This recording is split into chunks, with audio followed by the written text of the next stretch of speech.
अस्सलाम वालेकुम जी, की हाल है सारे वीरां दा। है दो जवान ने, इन्हां दा मुकाबला होना है।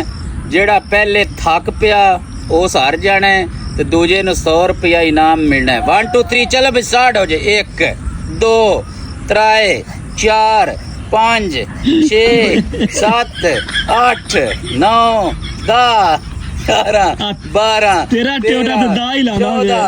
15 16 17 18 19 20 21 22 23 24 26 27 28 29 30 31 32 33 34 35 14 सवाल है, 35 तेज हो जा तेज। 39 40 41 42 43 44 45 46 47 48 ना सुबह इधे आओ।